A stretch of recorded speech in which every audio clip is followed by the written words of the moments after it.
അത്തരം ലക്ഷണങ്ങൾ ഉണ്ടായിരുന്നു. എനിക്ക് കമ്മ്യൂണിക്കേഷനിലും മറ്റും കുട്ടികളുമായി ഇടപഴകുന്നതിന് ബുദ്ധിമുട്ടുണ്ടായിരുന്നു. ഞാൻ യൂറോപ്യൻ കുട്ടികൾ പഠിക്കുന്ന ഒരു ഗവൺമെന്റ് സ്കൂളിലാണ് വിദ്യാഭ്യാസം തുടങ്ങിയത്. സ്കൂളിൽ ടീച്ചേഴ്സിന്റെ ഭാഗത്തു നിന്നും നല്ല സമീപനമായിരുന്നു. അവരിൽ പലർക്കും ആദ്യമായാണ് ഒരു ഡിഫറൻറ്റ്ലി എബിൾഡ് സ്റ്റുഡന്റിനെ പഠിപ്പിക്കേണ്ടി വന്നത്.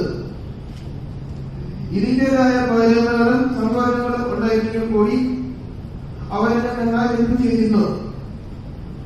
എനിക്ക് എന്റെ പഠനകാലത്ത് സുഹൃത്തുക്കളെ നേടിയെടുക്കാൻ കഴിഞ്ഞിരുന്നില്ല.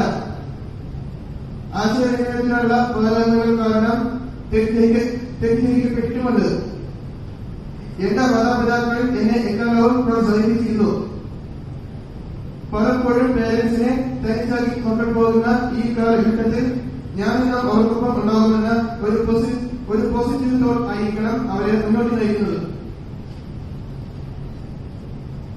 സമൂഹത്തോടുള്ള ഒരു റിക്വസ്റ്റ് ഇതാണ്: ഞങ്ങളെ പ്രശ്നക്കാരായി കാണാതിരിക്കുക. ഞങ്ങളിലും എല്ലാവരിലും ഓരോരോ കഴിവുകളുണ്ട്. ഞങ്ങൾക്കും പഠിക്കാനും കഴിവ് തെളിയിക്കാനും ജോലി ചെയ്ത് ജീവിക്കാനുമുള്ള ആഗ്രഹമുണ്ട്. ഇതിനായി എല്ലാവരും ഓഫീസ് എന്താണെന്ന് മനസ്സിലാക്കാൻ ശ്രമിക്കുക. ഞങ്ങളുടെ കഴിവുകളും വെല്ലുവിളികളും മനസ്സിലാക്കി ഞങ്ങളെ അംഗീകരിക്കുക. Thank you.